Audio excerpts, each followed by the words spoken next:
doing enterprise software. Before I was a UX designer, though, I was a graphic designer, especially around kind of print and that sort of thing. And that's really where kind of this subject came up about the importance of color for me. I mean, in print and graphic design, color is something that is pretty fundamental to design.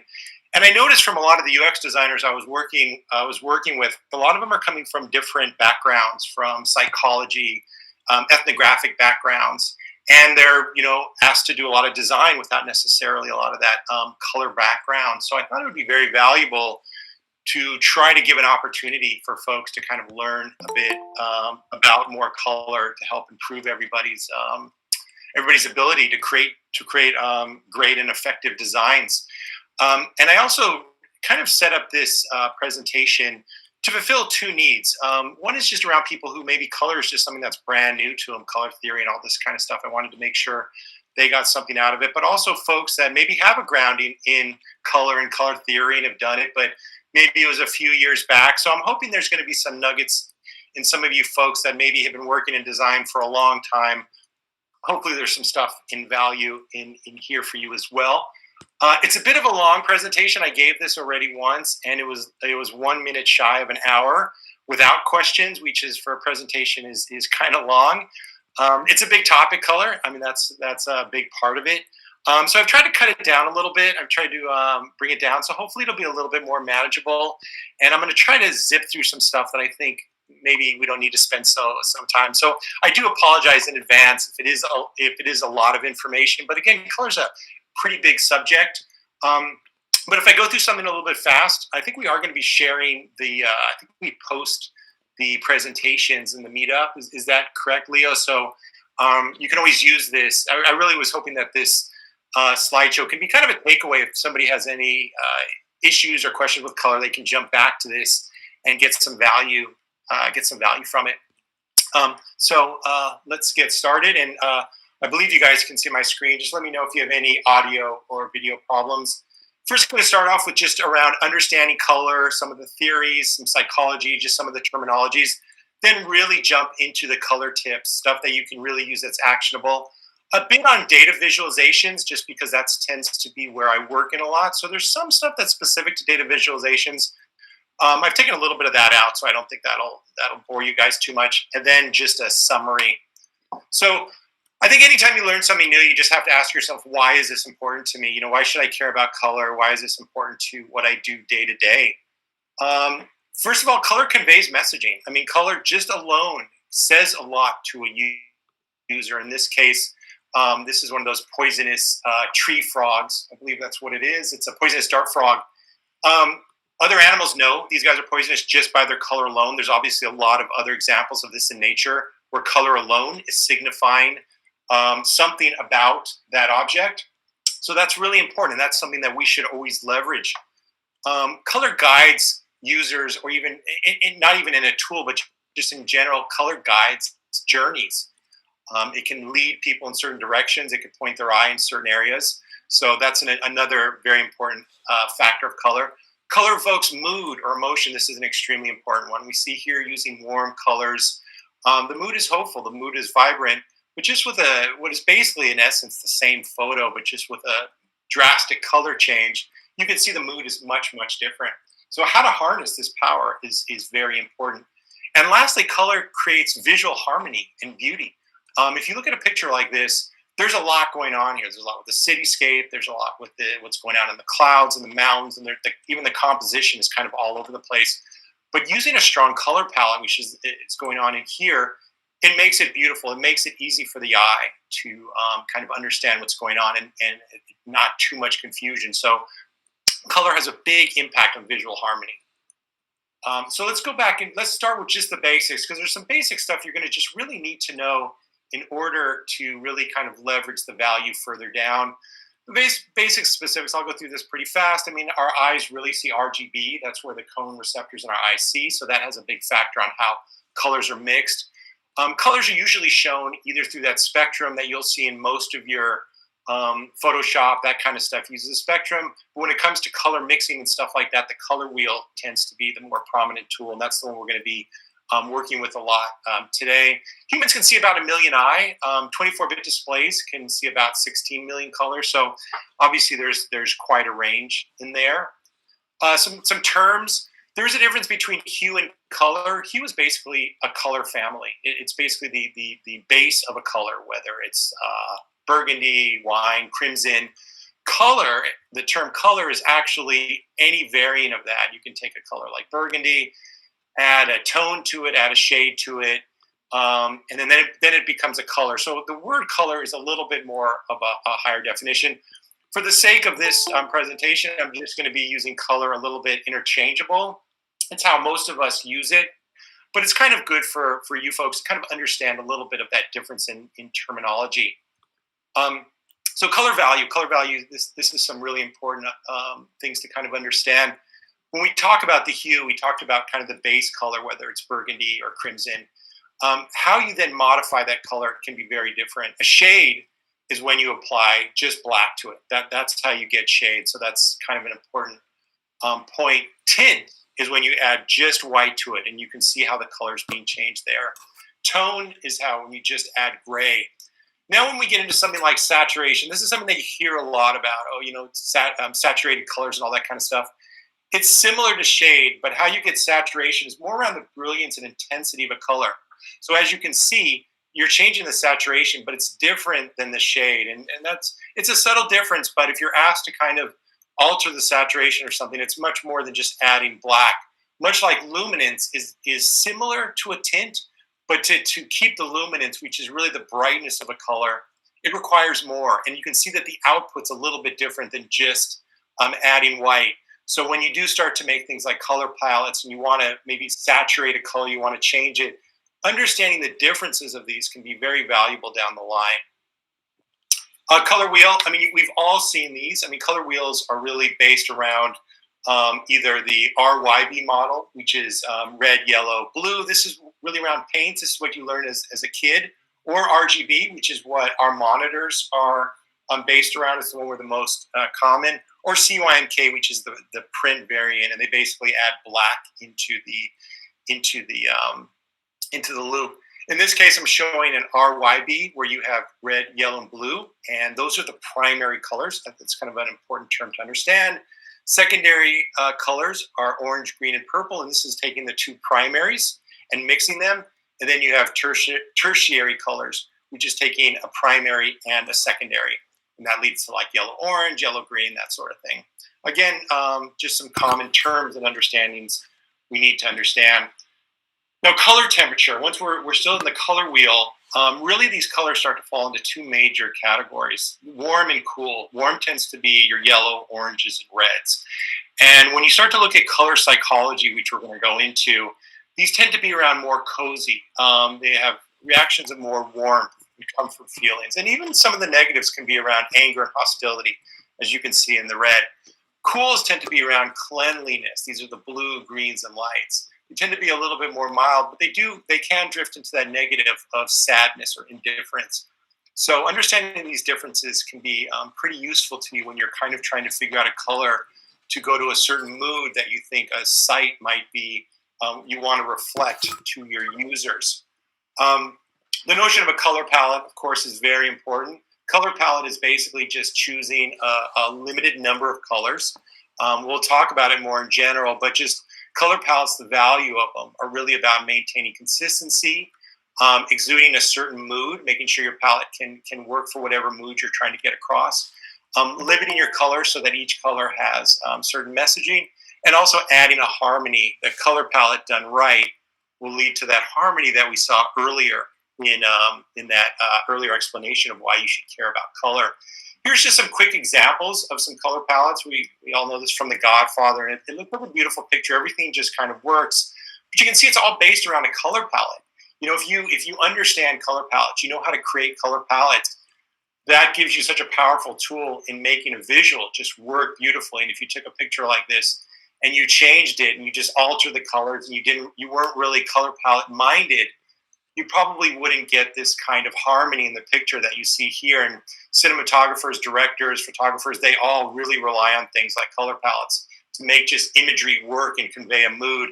Here we see a color palette for, I believe this is Fury Road. And you can see it's a very harmonious palette that they had built up and then used it. And it gives you that experience where everything just kind of works well together. And of course, nature uses color palettes. Here we see more of an analogous color palette. All the colors are kind of similar. And then the end result is just a beautiful shot. And when you start to understand color palettes and how colors work together, you can then look around you and understand why certain things work and why they don't. And a lot of it is really down to something like that. So now if we look at the color wheel and we start to look at like how can we use these colors together and what will they lead to? One of the first ones is analogous colors. This is when you take like a first hue or color from your color wheel and you just take the colors around it, as we saw in that nature one. Here we see it being done, and it's basically starting with that blue and then adding the two ones next to it. What this tends to give you is a really harmonious, calming, and sedate kind of experience. If you use an analogous color palette, it really is just something that, as I mentioned, it's very kind of calming. Here we can see some of them used in the wild on basically websites. The one on the left is using kind of a orangey analogous color palette, and the one on the right is using a little bit blue and going into kind of the maroons and the oxblood and stuff. And you see the end result is it just works. The colors just look like they work well together. And there's not a lot screaming on the page, which is what these designers obviously wanted. Another notion is complementary. This is when you take one particular color and you choose the exact opposite of it. And what you get from this is a more energetic experience. Energetic but without clashing. So if you see here, we got the frog in the orange, and it's using, as you can see, they were using complementary colors. We can see some examples of it in the wild here with this Blade Runner poster and this Big Top website. You can see they basically use complementary color, and it works. It works really well. And one thing about the Big Top is when using complementary colors, an 80-20 rule is an awesome rule where you take one color, have it fill up more than 20% for that complementary color to really put attention on it. So again, this gives you a lot more energy. You can imagine if they use these in both of these imageries and they used an analogous color palette, it wouldn't feel the same way. You wouldn't have that same sense of energy that you have here. Another one is split complementary. Split complementary is a nice middle ground between complementary palette and analogous palette, where you take, instead of going strictly to complementary, you actually divide it out as you see. And what you get is this nice middle ground. You get energy and tension, but there's also a harmony to it, as you can see in this picture. And I'll show a couple others here where you can see there's a lot of colors going on. And if they weren't using something like a split complementary palette, it could actually be a very noisy and clashy experience. So this is a great tool to use when you do have a lot of colors you want to work with, and you want them to work and you want them to have energy, but you don't want it to clash. I would say think about using a split complementary palette. There are others. There's triadic, there's tetradic, which is like square using triangles. These start to get a little bit more complicated, so I'm not really going to go into these here. But if you are interested in understanding how to create palettes using these color wheels, I could say there's a lot further you can go down, especially if you're using multiple colors, numerous colors. There's other ways you can use the color palette to make sure that it works well together. So this is just really just a little bit of a primer on it. Monochromatic, we've all kind of heard this term. This is when I was mentioning that difference between a hue and a color, this is when you take a hue and then you just take all the other colors in it, whether it's through tint or tone or shade or saturation. Remember I talked about the differences of those a few minutes ago. And then what this gives you again is a real calming, minimalist, or visually unobtrusive experience, as we can see here. I can show you some examples where they use monochromatic palettes on websites, and you can see everything looks, and especially the one on the right, there's a lot going on there. If they tried to go for a complementary palette, your eye would just have a really hard time focusing on things. So this is a great example where a monochromatic palette can really serve you well.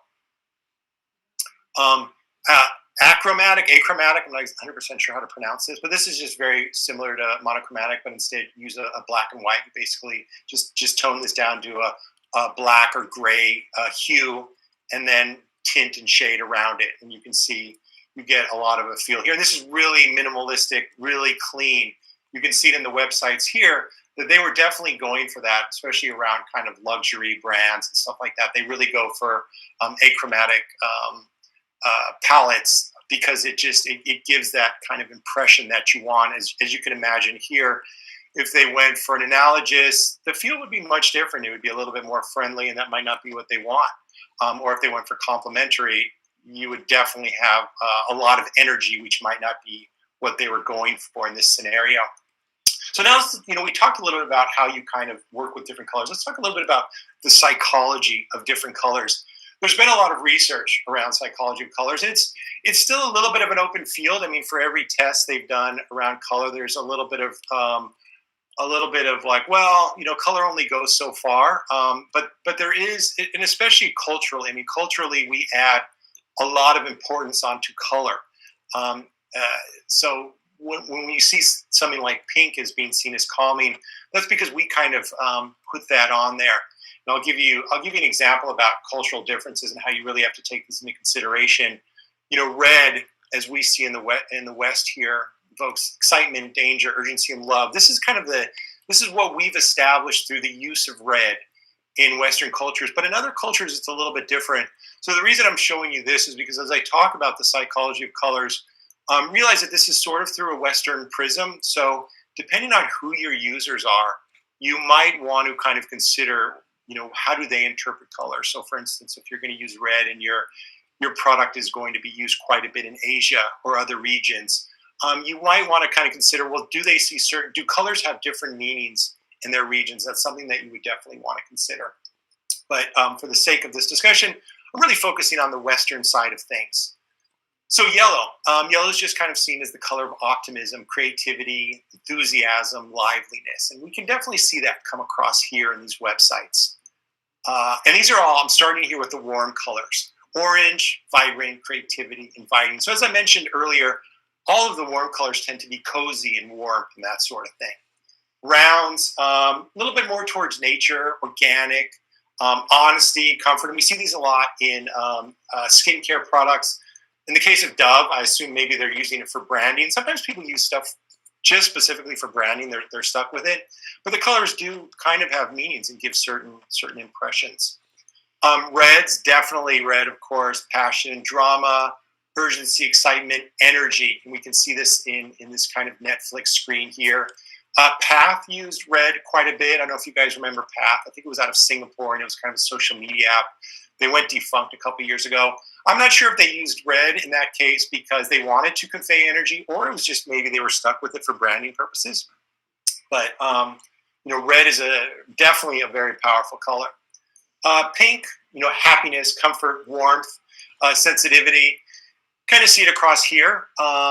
Again, sometimes some of these warmer colors are a little bit interchangeable. You look at lemonade, the feel here. Could they have used a green, nice vibrant green or a nice vibrant orange? Probably, but if they used, say, a cooler color, it would definitely have a different feel. So I think when it comes to understanding colors, they tend to overlap. Usually if an orange works, you could probably move over to a green as well. But then a cool color would definitely convey a different message. So you're not really limited to one color with these messages. Green, fresh, refreshment, serenity, peaceful, eco-friendly. These are kind of the colors that have established for green. You see Evernote's using it here. This web agency's using it. Now we're starting to get a little bit more into the cool colors. And blue, color of trust, intelligence, sense of calmness, serenity. We're starting to get a little bit more toned down now with the colors. You can see these. Blue is probably one of the most primary colors you see used online, especially in tech. Jump over to violet, a little bit about royalty, majestic, regal, that sort of thing. You could definitely see them trying to do that towards the left. On the right, I don't know if that was particularly why they were doing it or if it was a branding decision. But the left, they were obviously really trying to get across that. White tends to really go towards cleanliness and clarity, sterility, that sort of thing, sophisticated. And you can see that's exactly what they were trying to do here. And you can picture if these were, for instance, orange, huge orange background, the messaging would be quite different. And these are cases where definitely the color makes a difference. Black, elegance, sophistication, power. We've all seen black used in a lot of these websites, especially Tesla, Apple. Again, imagine these using a different color. Imagine that Apple using a vibrant blue there. definitely you wouldn't have that kind of elegance feel coming out of it as you do seeing here. So understanding those differences can be quite valuable. One thing of interest is that blue as a hue or color is most preferred worldwide. Here's an example of one study, and it kind of shows you the popularity of colors, but there's been numerous studies around this, and blue has always come out on top. So it's, in many ways, blue is a very good default to use if you're in doubt. And you can see, the browns really start to lose popularity down the line. So I would suggest if this interests you, there's a lot of stuff online about the popularity of colors worldwide. So now let's really jump into the meat of this. Now we kind of understood a little bit of the terms, the technology, or the kind of understanding around colors. Now let's really look into the tips, what we can actually use to help support us. One is start with a palette. Again, palettes are really great for adding a sense of harmony, for putting a sense of mood into your product, whatever you're creating, a website, an enterprise software. Having a palette can really define how people use it. One thing when doing palettes is you might want to think about harmony versus optimization for accessibility. Harmony meaning really what you care about is having a beautiful experience. If accessibility is more something you have to consider, your palette can be a little bit different because some harmonious, beautiful palettes don't necessarily follow the accessibility standards you might need. So that's going to be something you're going to want to consider. You're going to want to consider also how a palette works with your brand. It could be part of your palette, or at least has to complement the brand palette. And there's many palette creators online. So definitely always start with a palette, and there's a lot of online tools that can help you with that. Now, talking about a palette, one of the things you want to do is really try to limit your palette as much as possible. As a base or as a rule, 2 to 4 base colors is ideal. When I say base, I mean not really considering the tints and the tones and the shades, just individual colors. 2 to 4 is ideal, with one dominant and the rest accents. Now, I show the Facebook example here. Facebook is a very busy product. There's a lot going on here, but when you really break down to their color palette, at least on this screen, they're really using 2 colors.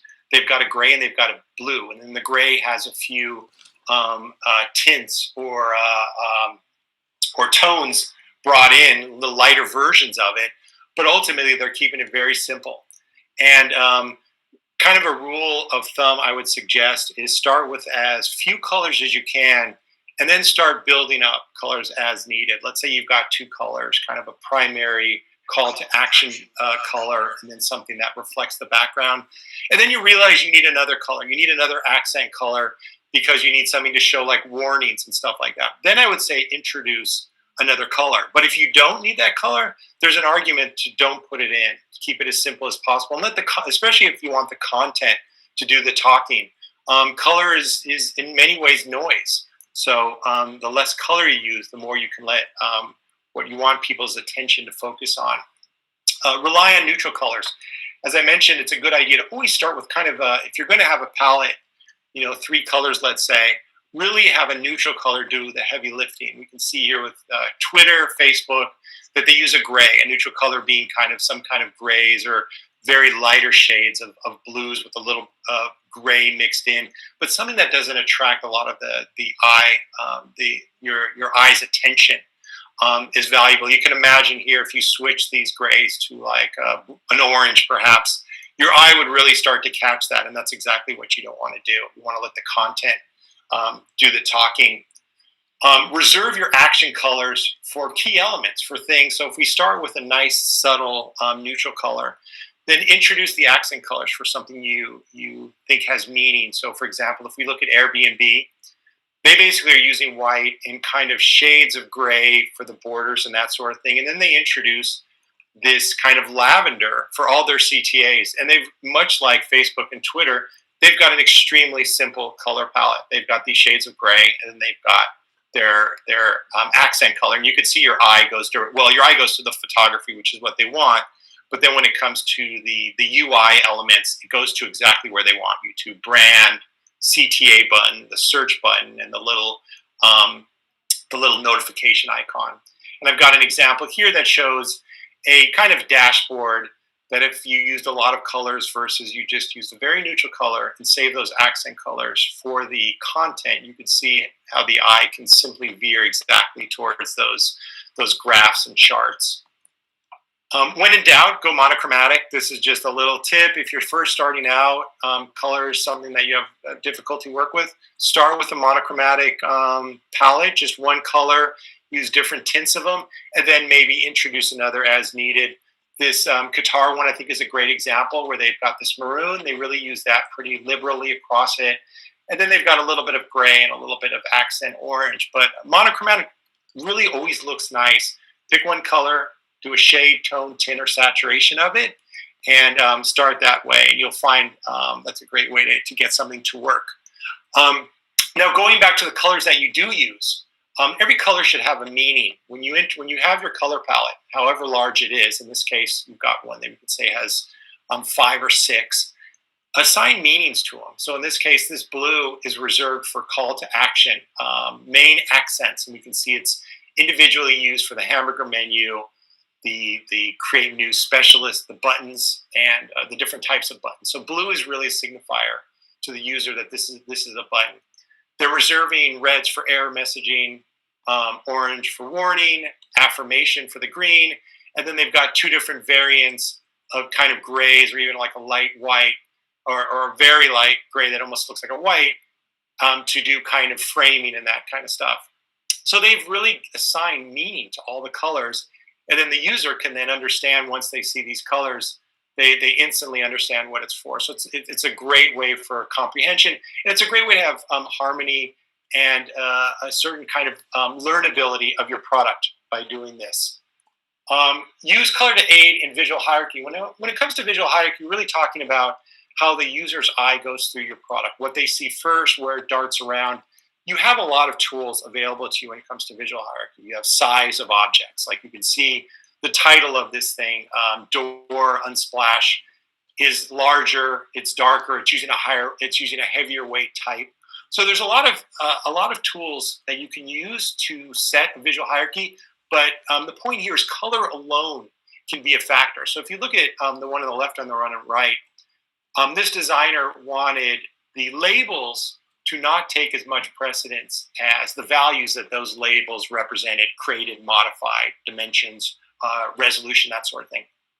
They could have made it bolder, the today and the size and all that kind of stuff, but instead, just toning down via color helps to bring something up. So it's really the takeaway here is color alone can help set certain levels of visual hierarchy in something than having to say, make something bigger or use a bolder font or something like that, which can kind of get noisy pretty fast, to be quite honest. And in fact, here's an example from SoundCloud. Not necessarily a big fan of SoundCloud or the UI, but when you do really look at this, you can kind of see that in many cases here, they're using almost one font size, one font weight. I don't even see a bold version of the font.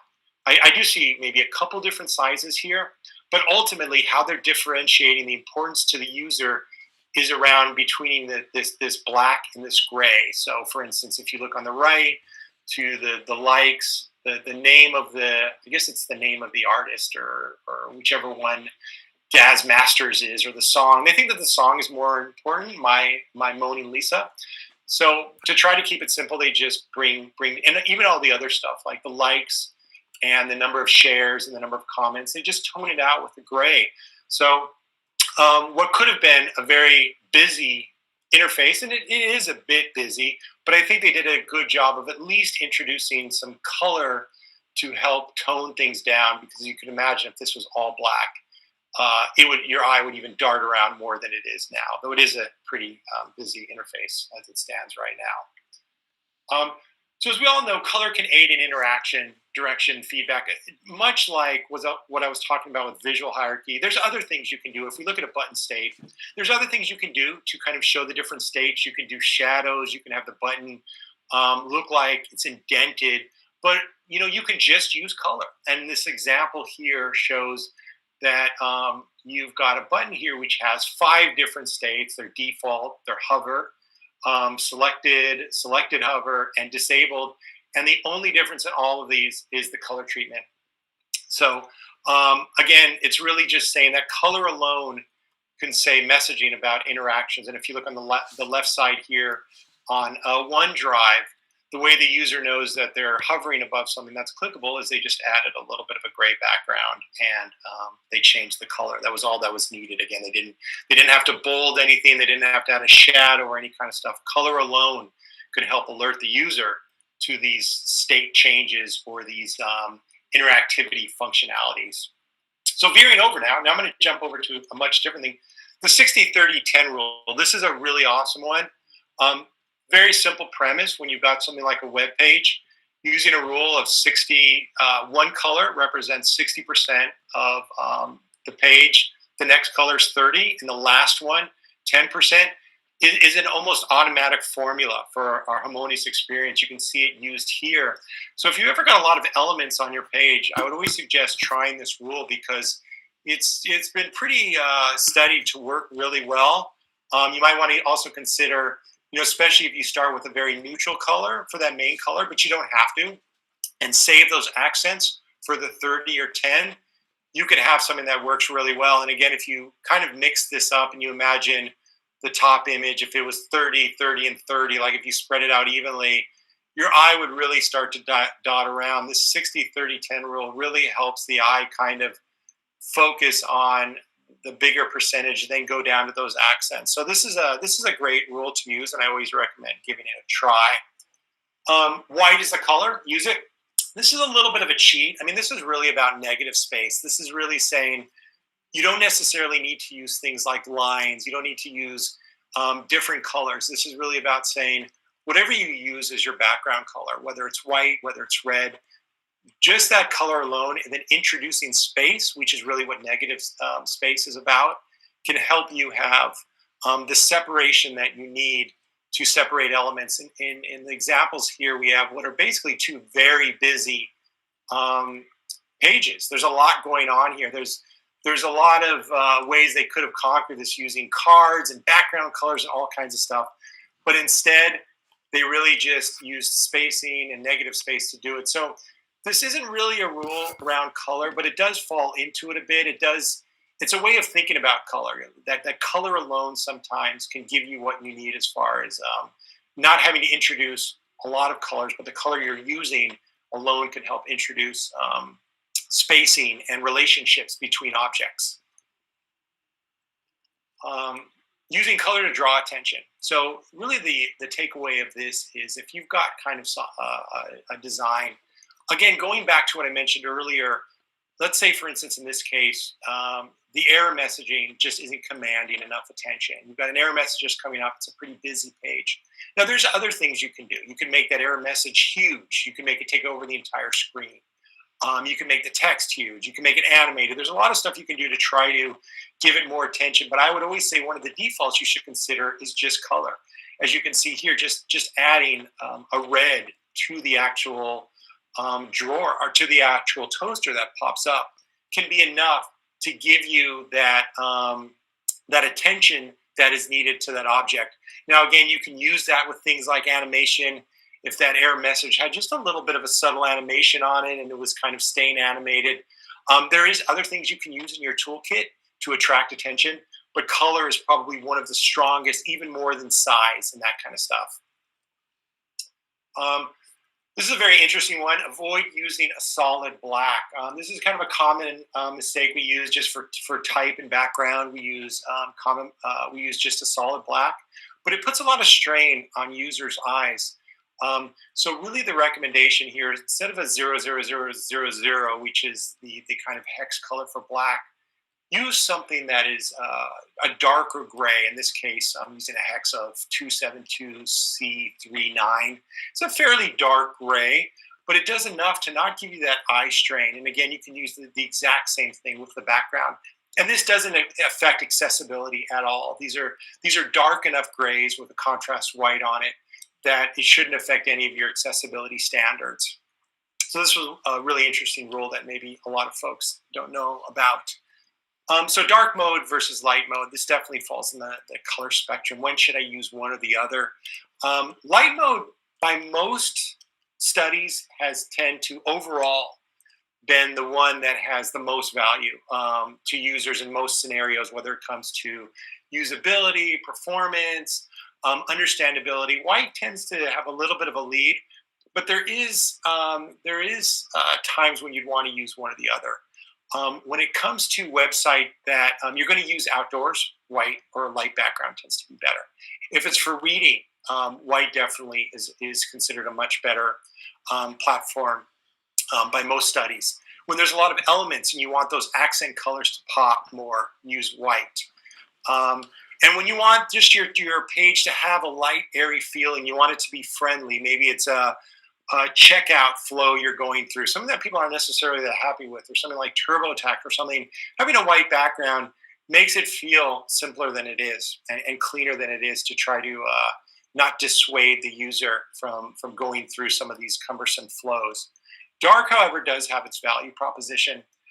When there's a lot of imagery involved, dark can have a great kind of framing to it. And that's why we see these a lot in the Netflixes of the world and stuff like that, because some of these beautiful visuals look fantastic against a dark background. When there's key elements you really want to pop, you want certain colors to really pop off the screen, putting them against a dark black background can help in that. When you want kind of a feel of a movie theater, that sort of thing, of course, a dark background. And when you want kind of a level of seriousness, of gravity to your site, a certain kind of importance, mood that you want to get across, again, dark can do that. And dark also has less glare. So if they are using it in a circumstance where glare can be a problem, maybe in a darkened environment where a bright white screen can really just cause a number on their eyes and lead to headaches, then of course a dark background could come in handy. And again, here's some examples. The one on the left shows some dark backgrounds. And again, I was mentioning when it comes to photos and really making them pop, dark can really be useful. You see here, mostly always in the wild, when it comes to text-heavy websites, white tends to be the norm. I'm showing this kind of fitness on the right because you can see in this scenario, white or black works for their needs. You know, they've got some visualizations, they've got some text. Either or it could be used without too much of a detriment to the user. So sometimes it's not necessarily an analog where you have to go one way or the other. In fact, the bottom right one's kind of interesting because you see they do use dark, especially when you look at the inner screen. You see they do use dark for the visuals to make them pop, but where they've got more text, they introduce kind of a white tab, a little white modal pop up there. So they actually are trying to use both, which is interesting. So sometimes even within the same product, you can use dark and white backgrounds to your advantage. So accessibility, when it comes to color, what are the accessibility things you really have to care about? One of them is color blindness. There's a few different color blindnesses I've pointed out here: red-green color blindness, blue-yellow color blindness, and in some cases, complete color blindness. These are things we always have to consider when designing pages. I'm not sure if you guys are familiar with the Ishihara color test. It's very interesting, and definitely my screen's not calibrated for this, so nobody used this as a color test. But if it was done right, if you could see the 74, you should be fine. If you only see 71, that means you've got red color blindness, or it could have been the blue-yellow, to be honest. I'm not really 100% sure. But if you don't see any numbers at all, then you've got more of a complete color blindness. But again, don't let this screen, don't use this to test yourself. But so color blindness is one of the things you have to consider. And also just visual impairment when it comes to color. Just, you know, how good are people's vision? And visual impairment, to be honest with you, doesn't necessarily imply people who have what could be considered poor vision. Visual impairment could also be people that are using your product in environments that lead to visual impairment. If they're in motion, like on a bus, for instance, that's a form of visual impairment because the item they're using is moving around. A small screen is a form of visual impairment if they're far from the screen. So that is something you have to consider here. This, going back to SoundCloud, I added a little visual impairment filter that you can, there was I think it was an extension, and you can see some of the dates here 6 months ago already starting. This was a very subtle filter that was being added to kind of replicate some visual impairment. You can see some stuff's already getting lost to the user. Now, I don't think I think in the case of SoundCloud, those things are maybe not the most important, but if they were important bits of information, that could be a big problem. So those are the two things you really have to consider when it comes to accessibility. Now, the way to solve those is one is to use really strong high contrasts. Really make sure that the colors that you're using are working well against each other. You can see from that top example, the two on the left completely fail the two standards. There's a few different standards, but really the AA one is the minimum one you want to be able to facilitate. AAA is a little bit more gets a little bit more in the detail, and I think there is some other standards, but these are the most common. But you can see you really need to have the contrast that's on the far right to guarantee that your users will be able to see this text. So definitely consider that high contrast. And sometimes it's not even necessarily about a real dark color on light. If you're using, for instance, adjacent colors, that can lead to a color contrast that can be a problem for users to see. Complementary colors tend to pass. So my recommendation is always consider some high contrast and do some testing. There's a lot of tools online to test that you have the appropriate contrast. The other one is just don't rely on colors. I'm sure a lot of UX designers have heard in the past. Don't use color alone to send a messaging, especially important messaging, because color, as we know from color blindness, maybe won't be, they won't even notice it. So in this case, the user might even not even see that red box around the zip code. So adding text with that is very important. There's another reason to use text as well. Adding text also explains to the user, the one on the left, even if I can see the red box, I'm not exactly sure what's the problem. Maybe I did put the zip code. Does it mean it's not the right zip code? Who knows? So there is other reasons you should use text with any error messaging, but one very important one for the sake of this conversation is just color alone isn't safe enough when it comes to accessibility. So always consider accessibility in your palette, especially if it's important. You can see from here, the palette on the left, if you have certain forms of color blindness, how it gets altered. And you can see, for instance, that blue and that pink on the left are already starting to look alike with these other forms of color blindness. And when you get to the one Triton, sorry, I don't know how to pronounce that, the pink and the orange start to look alike. So if you know your users this might be an issue, and you know that these colors really represent something very important. For instance, being able to distinguish between that orange and that pink is very important for the users. Maybe it's warnings and that sort of thing. Then a color safe palette is something we would definitely want to consider. Another thing is we start to get, this is more around kind of infographics and stuff like this, but it actually does have bigger meaning for other parts of your product, is always make sure your color has meaning. So for instance, we see with this graph here, you know, the one on the left, they're introducing color for all of these different top downloads, AC/DC future. It's telling the user that that color has meaning, which is not the case here. Rather, how high the number of downloads has meaning. So really don't introduce color. I mean, maybe we could have introduced color, for instance, if a download is the number one download, then that one has a different color. Or any of them that are over 600 downloads, maybe that's kind of your criteria, or any that are below a certain point, then maybe you would introduce a color there. But if not, if they don't have meaning, don't introduce it, because what it does is it just confuses the user. And their eye goes to those colors, when really what their eye should be doing is going to those labels and then going to those bars to see how they differ. So make sure anytime you use color, especially in data visualization, that it has meaning. Also use colors that are relatable. If you're going to use colors, for instance, that represent Republicans and Democrats, green and an orange doesn't make sense.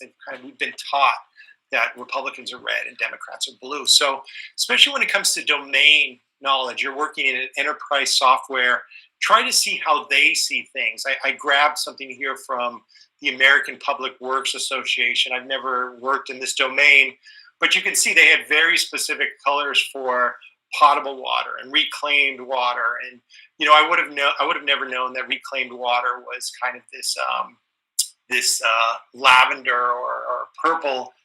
But if I had used a green, it would have been kind of confusing. So see how your users understand these colors and replicate that. Use consistent color in your framing, and this basically means colors can change on a background, as we kind of learned in school a lot when we were a kid, that if you put it somewhere else, suddenly it looks like a different color.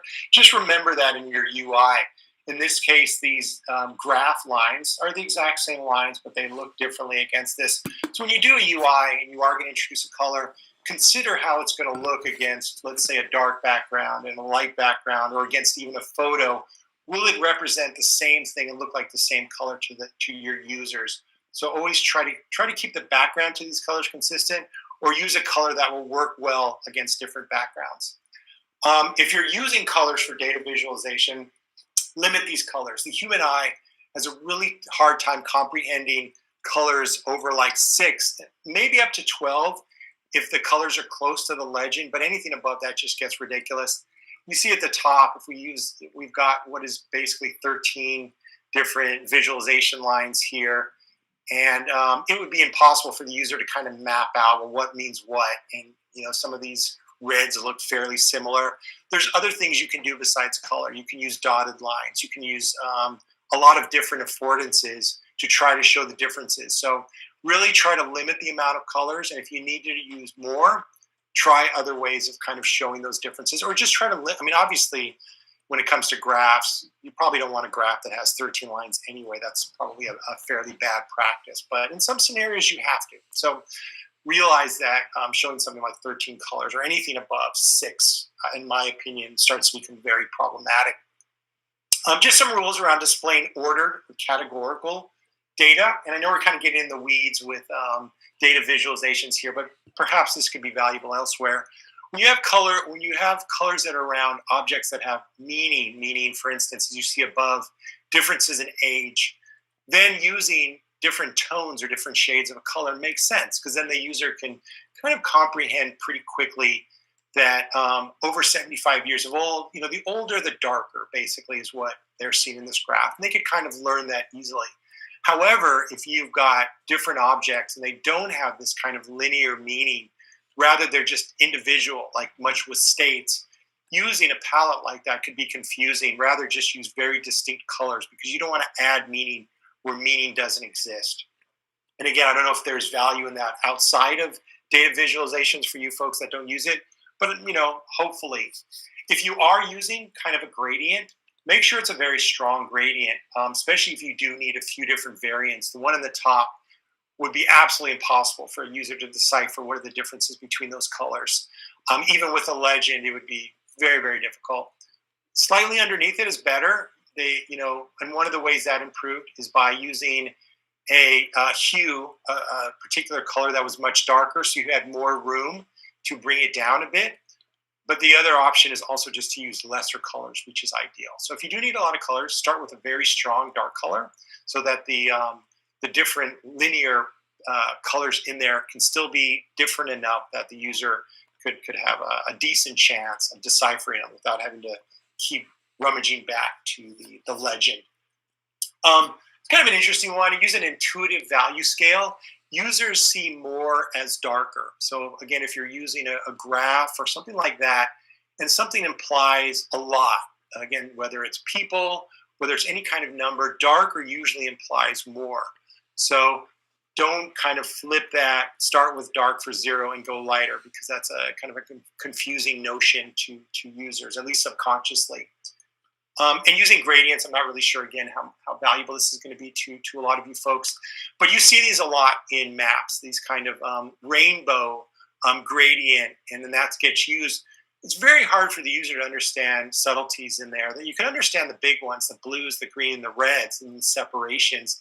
But those subtleties in there, when you start to see a lighter green, you start to wonder, well, is that towards the yellow more, or is that towards the blue? I'm getting confused. So some of the ways to fix that is, one, just start with one hue, one dark color, and go lighter. If you can't do that, start with 2 very distinct hues. So even as you get lighter in those hues, you're either at a lighter green or you're at a lighter red. The user can still differentiate those. And you could do more hues than that one and still make it work. So use very, very distinct colors that as they get lighter, they're still a representative of that color and not ones that meld into each other as this rainbow graph. And this is something we often see in mapping software, and it's definitely a bad practice we have to get out of. And another one, and this I definitely think has prominence or has value outside of infographics, is just leverage the interactivity you have of something. If you've got a lot of colors and a lot of stuff on your screen, we're in an interactive experience. You don't necessarily need to show all those colors. So bring things to the background. Have one thing stand out. Again, it doesn't necessarily have to be a data visualization. It could be anything on your screen. Have one thing stand out. Let the user bring the others so they're not inundated with a lot of colors on the page. Use your interactivity that you have available in your product to make color not such an issue, I guess, is kind of the takeaway on this one. And getting near to the end here, consider displays. It's not only about accessibility, it's not only about the user's physical ability to see differences, it's also about the monitors they're using. Here's some examples of where these two different types of monitors see colors fairly differently, how even the angle of your monitor has an effect. So sometimes it's a little bit difficult for us to know what monitors our users are using. So that's why, for instance, if you know you've got some very important data on your screen and you think, well, these colors are slightly different or different enough, as you can see just from a user looking at it from an angle, suddenly there's no difference. And as we get more widescreen monitors available, that's becoming more and more of an issue. This is why you see some of the more expensive monitors are saying even at viewing at an angle, you can see differences in color because it's becoming more and more of a problem. So just consider that when you do think it works, well, their monitor might actually cause a problem. So if there's anything you can do to study that, I recommend it. So now we're really coming to the end here. Just a basic color self-check, I think can be very valuable for you. Once you've designed something, what can you do to just say, okay, let me do kind of just a quick check. One is just the mood. You know, looking at it and say, is this conveying the mood? You know, what is the mood I wanted? Did I want energy? Did I want happy? Did I want a certain gravitas to it? Look at it from that and say, did the color aid in that? The next thing is the color aiding in where my eye wants the user to go? Again, other things factor in, size, that sort of thing. But you can say, well, my eye isn't drifting to where I want it to. Is it because colors? Because I didn't use the right color there. So consider that. Do important notifications, things that will pop up on the screen. Are they popping up, and are they having the prominence that you want them to? And if not, consider color. Is color helping to tell people if something is actionable? You know, it doesn't have to, but it can definitely guide a user into knowing that something is something that's clickable, whatever. Is the color doing that? Lastly, or close to last, is am I handling visual impairment issues? As we talked about, color blindness, that sort of thing. Will my present product be able to handle that? And very last one, but extremely important, is can I reduce some of the colors? Going back to really kind of trying to keep your color palette simple to have a certain level of harmony. Can you reduce some colors and still get it to work? One interesting thing about the screen, and I just grabbed something off the web, is I can see that they're using 3 different colors here for notification. For that little envelope on the left, they're using a pink. For the checklist in the second menu, they're using kind of a purple. And then for the top notification, they're using a green. Now, this is just some dribble product that somebody put together. But the first thing would be like, we can make that one color very easily. And in fact, it would be much better. It would be the signifier of a little pink dot means notification. Now the user is learning a bunch of different messages. So look at your design and say, can I remove some colors? So this is a nice little self-check and a little bit of a summary. You know, consider the psychological implications. Always use a palette. Use as few colors as possible. Make sure your colors have meaning. Use color to guide the users. Think about the 60-30-10 rule. Ensure you have proper contrast. Don't rely on color alone for important messaging. So basically use safe colors. And color isn't your only tool. If something's not working, you do have things like where they're on the page, the size they are, the weight they are. There's other things you can do to make something work that's not working. Color isn't the only one. So I do want to stress that it's just one tool among all your tools. So it looks like it was a bit shorter, maybe about 50 minutes. So, and lastly, here's some resources that will be made available to you guys around palette creators and accessibility checkers that I think could be. We've all seen these around the web, but here, hopefully you've got a nice little place for them. And then, any questions or comments or anything like that I'd love to hear. Well, great, David. This is a fairly long talk, but I think a lot of great information. So we have maybe 15 to 30 minutes for Q&A. So anybody have questions, please just jump in, and David probably should be able to take it. So I posted the link in the chat for the Squad registration for Squad, the design film, and then also IXDA T-shirt fundraiser link. So feel free to make a purchase if you guys like. Okay. All right. Any questions for David? Questions? Yeah, I've learned that if you give people enough information, their heads will be so overwhelmed that you won't get any questions. So well, somebody's asking for slides. Yeah, for sure. Well, we'll make sure to put that up on Leo, wherever it is we put it up. Well, Leo, this is a great question. Where will it go? It will go on. Let's just put it on the Meetup link, Meetup page. Okay, so give it a day, and it'll be up on the Meetup page. David, thanks for the great presentation. I hope it was useful. I hope that you guys can get some good information from it. And I know this is a lot of stuff that you've all heard here or there. Maybe this gives you a nice little one source for everything you would need to know about color. Okay, we've got another one question here. What metrics can you use to determine the effectiveness of your color choices? That's a great question. One metric, one way you can find out is definitely in your user research, definitely around, those kind of like 5-second tests or just discussions about like, how does this product make you feel? And I'm not a expert user researcher, so I wouldn't know even really the best way to word that, but sometimes you can just ask them about their feelings. What are the thoughts, or even, what other brands does this product kind of remind you of? And if it's very different than what you were hoping for, then color could be a factor in that. Now, if a quantifiable metric, I would have a little bit of a difficulty on that. I don't know if anybody else has any user researchers on here could maybe add to that, what they would think would be a good way to tackle that.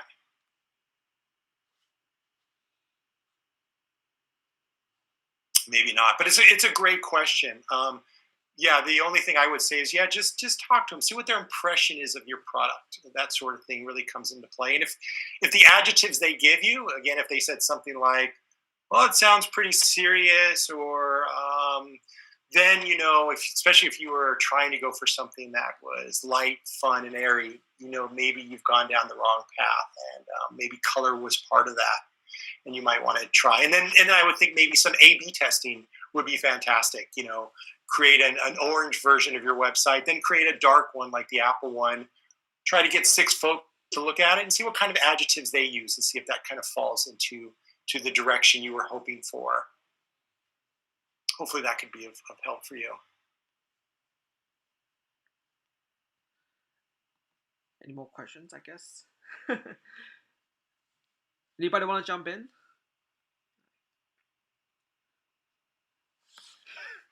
Or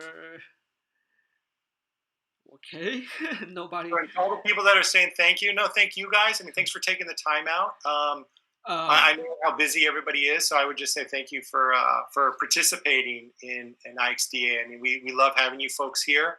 It's important to us to add value, so I would return that and say thanks to you guys. Well, I guess I have a question for you. So how do you decide how to use it? Like what color do you use it for? Accent color or something that maybe pops out or highlighting? That's a great question. You mean like basically, let's say you're going to create a palette and you've got a neutral. What should you use as an accent? I mean, that's a great question. I don't know if there's as clean of an answer to that. I would say sometimes it could be around the brand colors. Again, going back to, for instance, that lemonade model where they use pink. Maybe that wasn't a brand. Maybe that was a decision. One way to put it is to say sometimes you're limited. So, for instance, I work in enterprise software where we have need to reserve colors like red for warnings and orange and even green. Like in enterprise software, especially these kind of products that people are using in the field, red is always reserved for a warning. Green is always kind of an affirmative color that's used for when something's actually ready. And maybe orange is there for a warning. So to be quite honest with you, we're very limited in the accent colors we can use. It tends to be blue. That's really the last color that's left. And that's why you will see in some of these more complex UIs that they all rely on blue. It's a real safe color that doesn't have too much meaning. If it was a simpler commercial product on the market, again, like a lemonade or something, and the world was your oyster, you weren't going to have a lot of these warnings and you can use almost any accent. I would say one would be, talk to your stakeholders, see what they like, what they would be interested in.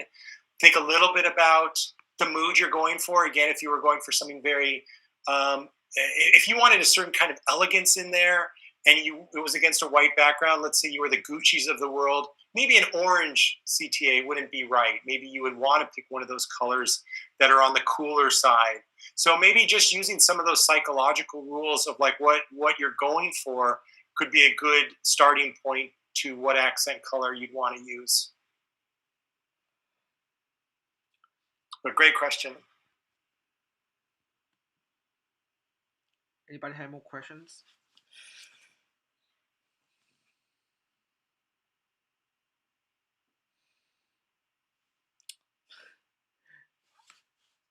We have a very quiet crowd today, I guess. Well, that's fine. I think that's great. I mean, I normally have a question, but like I said, I'm burned out from earlier class today, and I'm getting off around 5:30.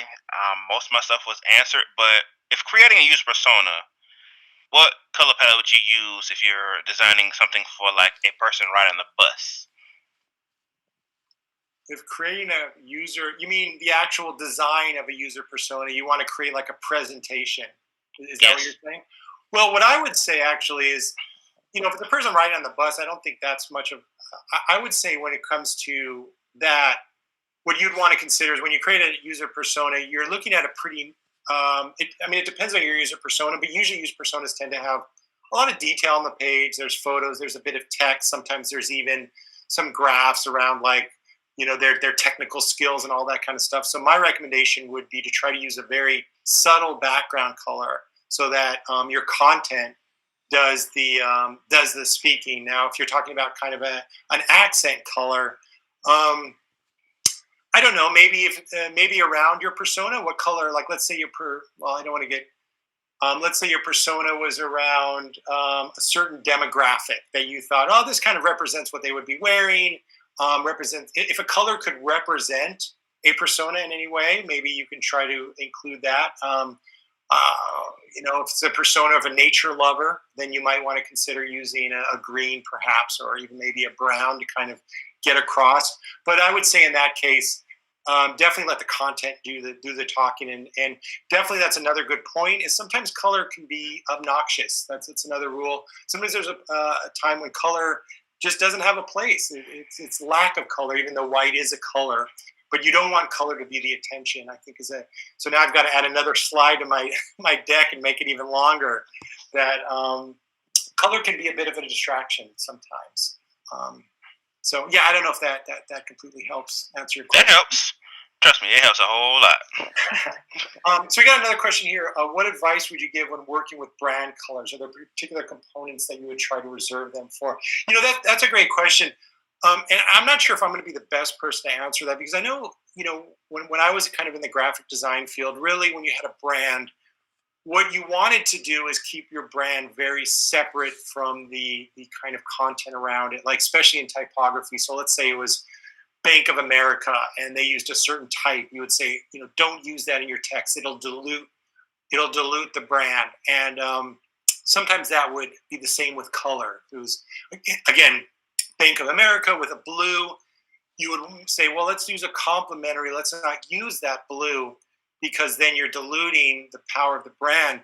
I'm seeing things change dramatically because websites are in many ways the brand. Going back to Lemonade, some of these others, they will use their brand color primarily throughout the product.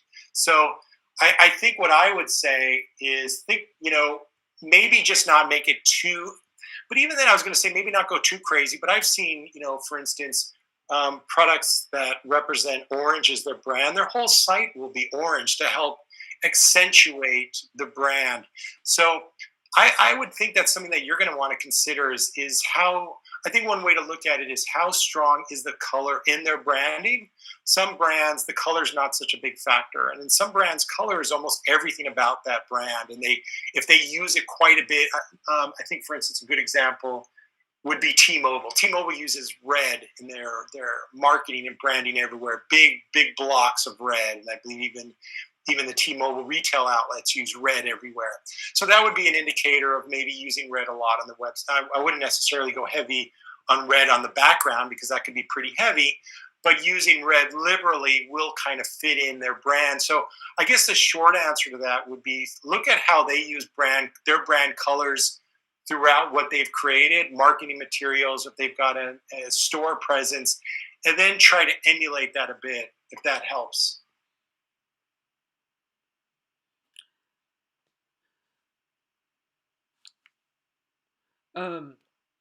Yeah, so I have a question. So I come from also an engineer background. So people tend to use color to separate functionality.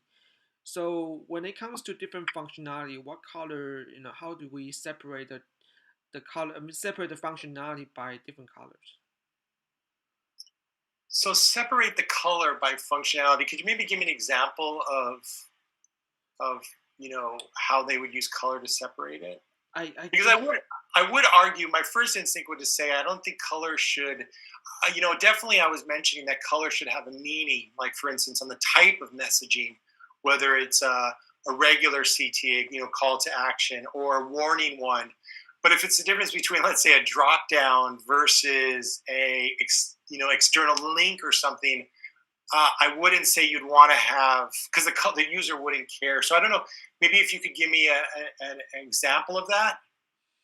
I can't come up with it right now, but yeah, I mean, I would say the thing to ask yourself is, do you need color to help define the differences in interactivity? Or is there other ways, I would say? Because, again, going back to kind of the earlier mention of there's a lot of things you can use to differentiate between objects. Size, shape, color is just one of them. Try to simplify, and I would argue that when it comes to functionality, if, for instance, let's say you had a text link and one was blue, and also just try to figure out, will the user be able to understand this? If I saw a text link on a website and it was blue and then another one was red, and maybe those were done because there's a differences in those links. Maybe one of those is an internal link, meaning it just takes you down the page, and one of them is an external link, it takes you somewhere else. As a user, am I ever going to really be able to figure that out, or am I just going to get kind of confused? I would probably get kind of confused. So I would say use patterns that people understand. And if in your example, color separating functionality is something that you see out in the wild quite a bit, and you know that to be a common pattern, then maybe it is. If not, then I probably wouldn't go in that direction. Yeah. Okay. Well, I guess we'll take one last question. Anybody have a question? Cool. I guess not. All right. I guess we're gonna end this event today, and all right, and then please go check out go register the design film for Squad by Envision, and then go check out our t-shirt fundraising. Okay, and all and right. also that last talk that you mentioned, that sounded really interesting. The one about storytelling. Storytelling, yeah. Kristen Schenk, I think that's gonna be coming up next month, February. Okay, and I think maybe 11th or 14th. I couldn't remember right now, but please go check it out in our meetup page. Yeah, and storytelling is a really important part of UX, especially for you folks that are maybe just kind of getting into it. The ability to really tell stories to stakeholders, to your users, is probably one of the most fundamental tools you can have about sharing ideas and getting ideas across. So I would say that should be definitely a must attend presentation. All right. Thank you so Great. much, David, and we'll see you next month. Sure. Take care, everyone, and thanks again for participating. We really appreciate it. All right. Thank you all.